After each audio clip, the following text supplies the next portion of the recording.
Wellness Wednesday, sponsored by Baptist Health.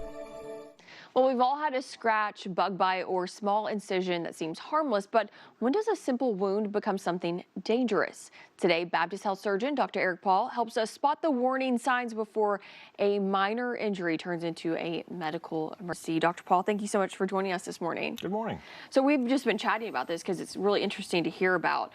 When does a simple cut or maybe a bug bite turn into something potentially life-threatening?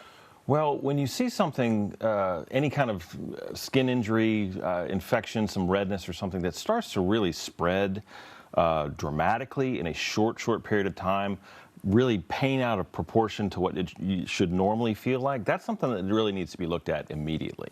When we say like incision, is that something from, or like a cut? Could it be anything? It can be anything. This particularly happens in diabetics. When our blood sugar is off, we're particularly prone to infection.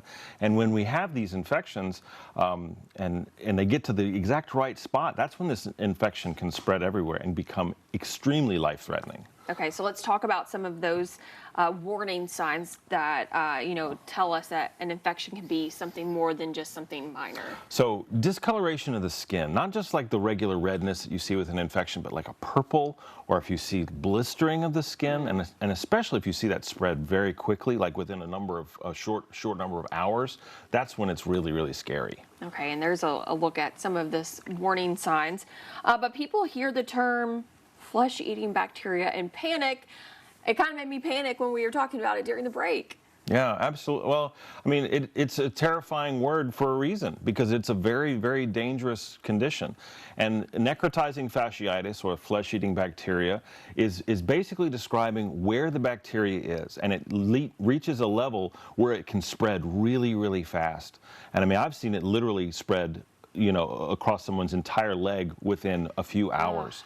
And the name of that, necrotizing fasciitis, which means it's killing your tissue. It is causing death, and the only treatment is very aggressive surgery. And you said this happens more often than you think? It happens all the time. Yeah. Wow, that's scary. We see this a lot. Okay, so how, when do we need to go to the hospital? When do we need to call for assistance? If you see any kind of infection, especially if it's down in your groin or in your nether regions, you really do need to get that looked at, probably a lot sooner than later. Especially if you see these color changes happen really rapidly, you need to go immediately, because that can mean life or death. All right. Well, thank you so much, Dr. Paul, Absolutely. for joining us. Of course, if you want to get in touch with Baptist, you can go to their website or give them a call. That information is right there on your screen.